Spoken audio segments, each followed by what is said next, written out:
Hey guys, what's going on? Dan Meyer here, and in this video we're going to talk about my best ice fishing for perch lures. Now, we're getting to the time of the year where the perch are really going to start picking up. They're really going to start biting well, pretty much all over. So in this video we're just going to talk about my top lures for ice fishing for perch. So to start off with, we're going to start off with one of my favorite lures pretty much for fishing everything, and perch are no exception, and that is the Rapala jigging wrap. Here is a number 2 in the perch color. Here's a number 2 in the white or the yellow glow color. I also like, here's the holographic pink. The jigging wrap is just a great bait for catching perch. Perch love it. Everything loves it, but especially perch. The way I fish a jigging wrap, first off, when I start fishing, normally when I first get to a spot, I'm going to tip the front trebles of the jigging wrap with either a spike or a minnow head. Usually a spike. If I'm using a bigger jigging wrap, this is a number 2, it's pretty small. If I'm using a 3 or even a number 5, in some cases I'll go as big as a number 5. That's typically a walleye one. I'll use a minnow head. When I'm using the real small ones, I normally tip it with a spike. But to fish the jigging wrap for perch, you fish it a little bit different than you would for other fish like crappies. First, you start out by letting the bait down to the bottom, and you pound it on the bottom a couple times.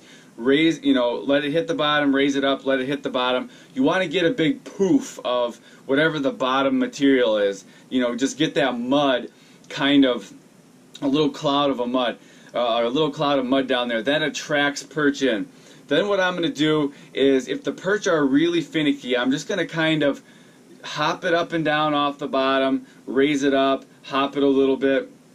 Be pretty subtle. Every once in a while, give it a bigger jigging stroke. The bigger jigging strokes are important to attract perch in from afar.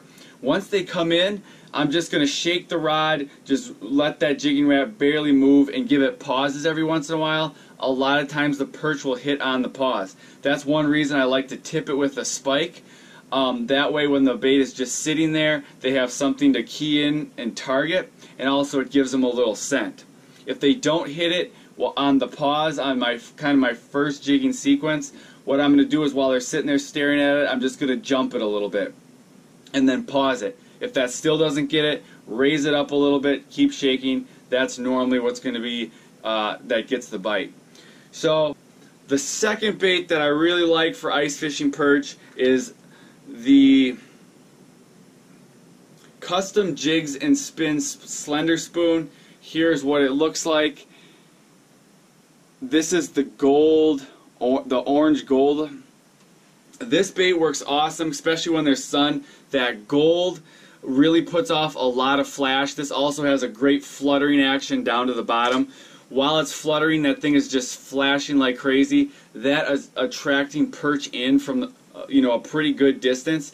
And the flash when you're perch fishing is really important, because they need to see it from far off, and a lot of times that'll pull the whole school over. So when I'm perch fishing, spoons are one of my staple lures. There's a whole bunch of different spoons that work really well.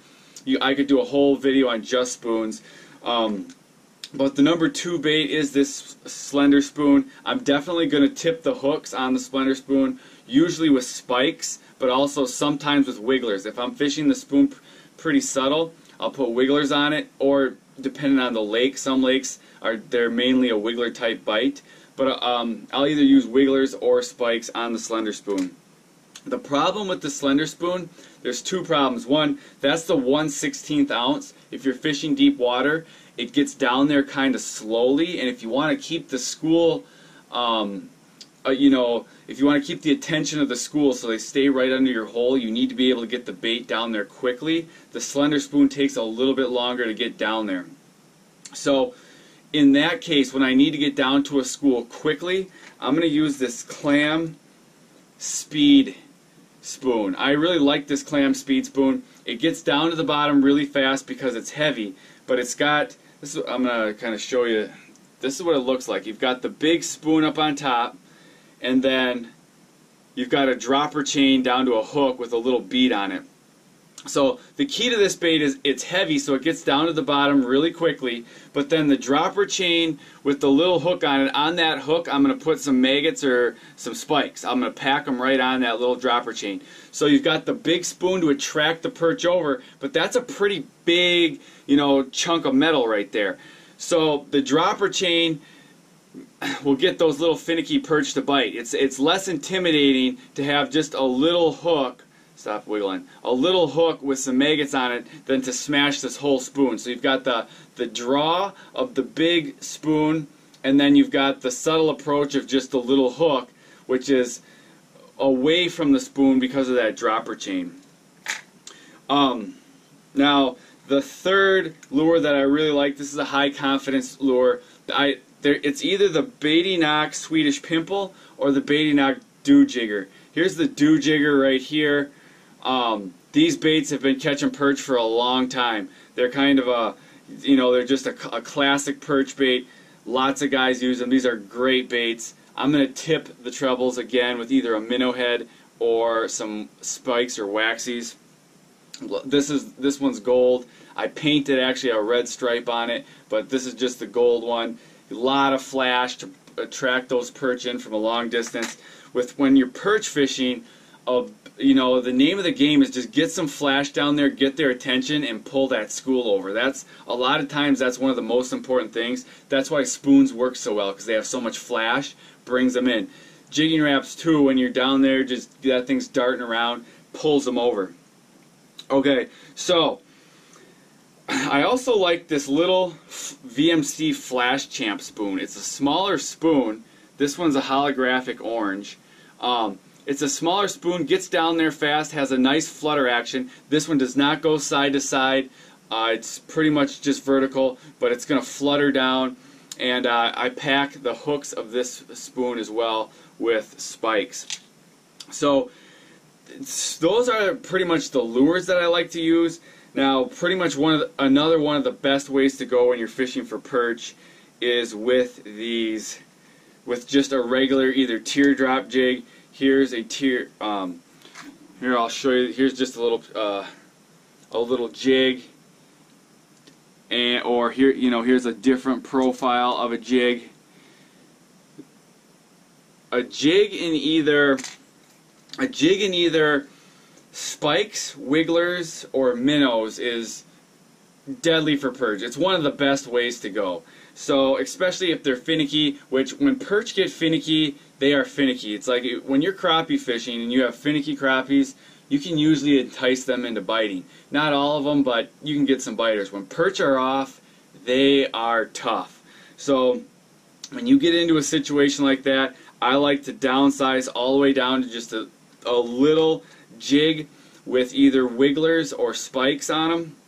And if you're fishing in deep water or shallow water, I like to use lead jigs with wigglers, and the reason for that is they're lighter. Lead jigs aren't as heavy, so you can get the size, but they're lighter than tungsten. So if you get a big active wiggler, the wiggler can move around easier with a lead jig as opposed to tungsten. So you'll drop this down to the mud, right on the bottom, still pound that bottom, raise it just a little bit off, let it sit there, let that wiggler do some work. If the perch won't hit, you can raise it up a little bit. A lot of times he'll smoke it. If you're fishing in deep water and you're using spikes, then I prefer to use tungsten because obviously the spikes don't move and you can get down there faster. In that deep water you have a little bit more control. If you're trying to jig, you can feel that bait with the tungsten, whereas if you're using lead, it's harder to feel it. Also, if you're fishing in real deep water with lead, you're going to have to turn the sensitivity way up on your locator to be able to see your bait. That's another reason in deep water I like to use the tungsten. But just using a regular jig and either a minnow or wigglers or spikes is a great way to go. If you're using minnows, minnows are a little stronger. They can pull the tungsten jigs away, but if it's shallow, again, I'm going to go with the lead jigs just because it's easier for that minnow to swim around especially in shallow water. But again, in the deeper water, I like to go with the tungsten. So these are my top baits for catching perch. If you've got one that works really good for you, I'd like to hear about it. But try these baits. I think you're going to like them, catch a lot of fish, and I will see you guys in the next video.